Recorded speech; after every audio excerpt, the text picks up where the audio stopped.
ओम नमो भगवते वासुदेवाय नमः। भक्तजनों, आप सभी को निर्जला एकादशी की हार्दिक शुभकामनाएं। भगवान विष्णु और माँ लक्ष्मी आपके जीवन में प्रकाश ही प्रकाश भरे। चलिए जानते हैं निर्जला एकादशी का विशेष महत्व और पौराणिक कथा। हिंदू धर्म में निर्जला एकादशी का विशेष महत्व है। 24 एकादशियों में से इसे सबसे कठोर एकादशी में से एक माना जाता है, क्योंकि इसे बिना अन्न जल ग्रहण किए रखा जाता है। हिंदू पंचांग के अनुसार जेठ मास के शुक्ल पक्ष की एकादशी तिथि को किया जाता है। इसे भीमसेनी एकादशी भी कहते हैं। इस साल निर्जला एकादशी का व्रत 6 जून को रखा गया है। हिंदू धर्म में इस व्रत का धार्मिक महत्व ही नहीं, बल्कि शारीरिक और मानसिक स्वास्थ्य के लिए काफ़ी लाभकारी माना जाता है। इस दिन भगवान विष्णु की विधिवत पूजा करने के साथ निर्जला व्रत रखने का विधान है। इसके साथ ही इस दिन दान देने से कई गुना अधिक फल की प्राप्ति होती है और समस्त पापों से मुक्ति मिलती है। इस दिन भगवान विष्णु माँ लक्ष्मी की विधिवत पूजा करने के बाद व्रत कथा पढ़ने के बाद आप आरती और प्रसाद जरूर ग्रहण करें। इससे आपकी पूजा पूर्ण मानी जाती है। आइए जानते हैं निर्जला एकादशी का व्रत कथा। निर्जला एकादशी व्रत कथा। भीमसेन व्यास जी से कहने लगे कि हे पितामह, भ्राता युधिष्ठिर, माता कुंती, द्रौपदी, अर्जुन, नकुल और सहदेव आदि सब एकादशी का व्रत करने को कहते हैं, परंतु महाराज मैं उनसे कहता हूँ कि भाई मैं भगवान की शक्ति पूजा आदि तो कर सकता हूँ, दान भी दे सकता हूँ, परंतु भोजन के बिना नहीं रह सकता। इस पर व्यास जी कहने लगे कि हे भीमसेन, यदि तुम नरक को बुरा और स्वर्ग को अच्छा समझते हो तो प्रति मास की दोनों एकादशियों को अन्न मत खाया करो। भीम कहने लगे कि हे पितामह, मैं तो पहले ही कह चुका हूँ कि मैं भूख सहन नहीं कर सकता। यदि वर्ष भर में कोई एक ही व्रत हो तो वह मैं रख सकता हूँ, क्योंकि मेरे पेट में वृक्क नाम वाली अग्नि है, सो मैं भोजन किए बिना नहीं रह सकता। भोजन करने से वह शांत रहती है, इसलिए पूरा उपवास तो क्या, एक समय भी बिना भोजन किए रहना कठिन है। अतः आप मुझे कोई ऐसा व्रत बताइए जो वर्ष में केवल एक ही बार पड़े और एक ही बार मुझे करना पड़े और मुझे स्वर्ग की प्राप्ति हो जाए। श्री व्यास जी कहने लगे कि हे पुत्र, बड़े बड़े ऋषियों ने बहुत शास्त्र आदि बनाए हैं जिनसे बिना धन के थोड़े परिश्रम से ही स्वर्ग की प्राप्ति हो सकती है।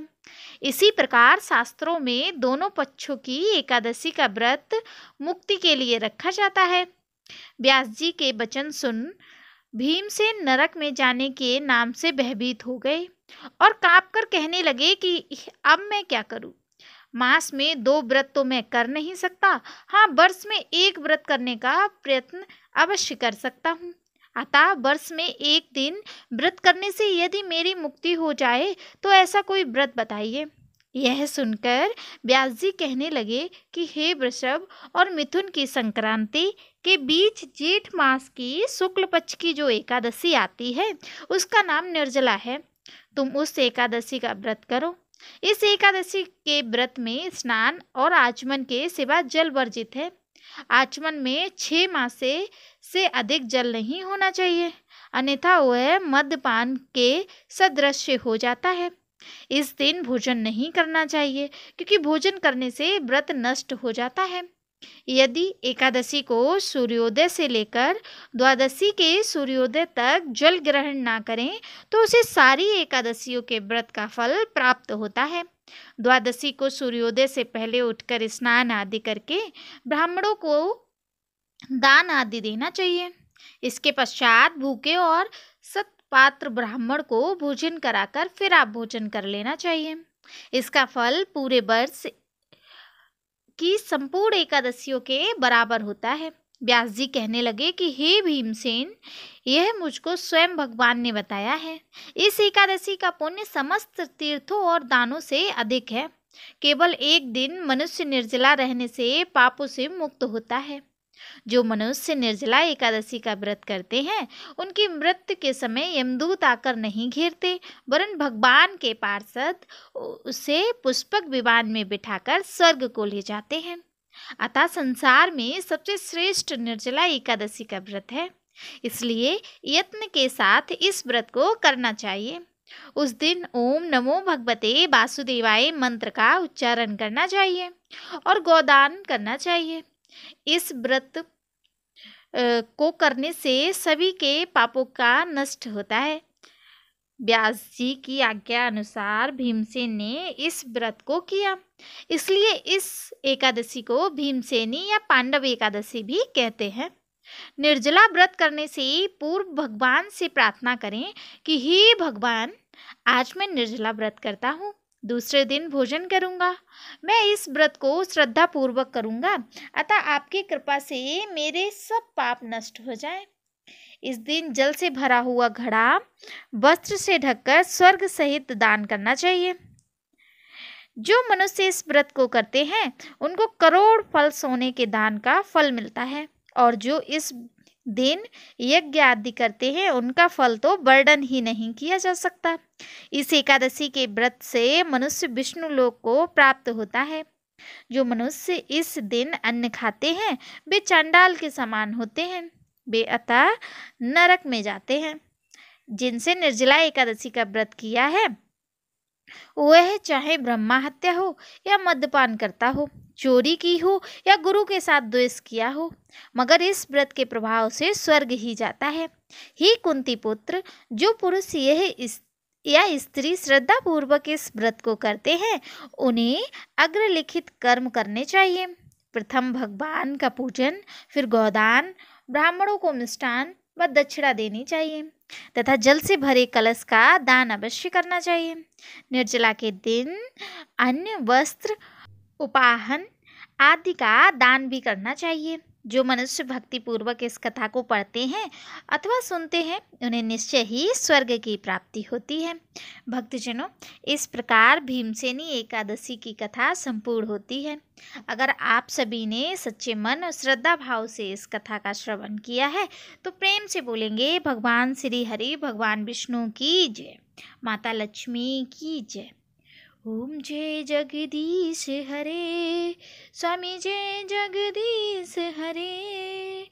भक्त जनों के संकट, दास जनों के संकट क्षण में दूर करे। ओम जय जगदीश हरे। जो ध्यावे फल पावे, दुख बिन से मन का, स्वामी दुख बिन से मन का। सुख संपत्ति घर आवे, कष्ट मिटे तन का। ओम जय जगदीश हरे। मात पिता तुम मेरे, शरण गहूँ मैं किसकी, स्वामी शरण गहूँ मैं किसकी।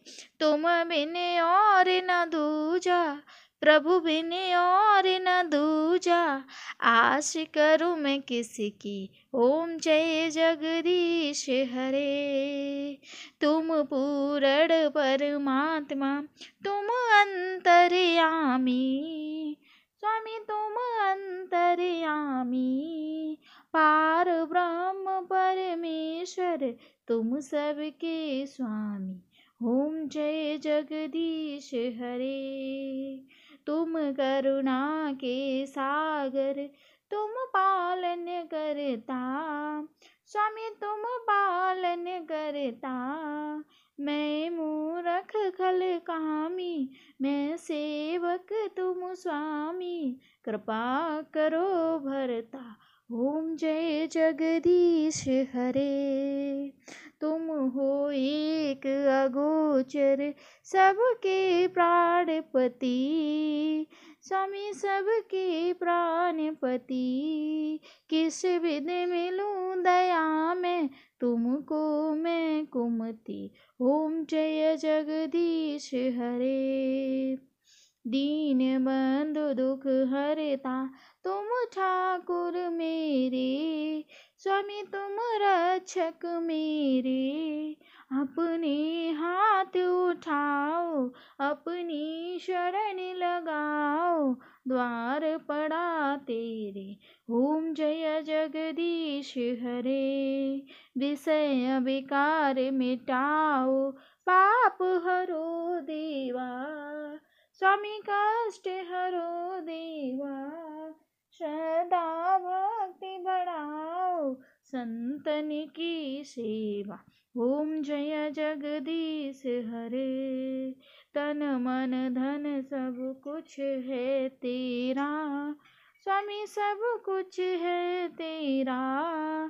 तेरा तुझको अर्पण, तेरा तुझको अर्पण, क्या लागे मेरा, ओम जय जगदीश हरे। प्रेम से बोलेंगे भगवान विष्णु की जय।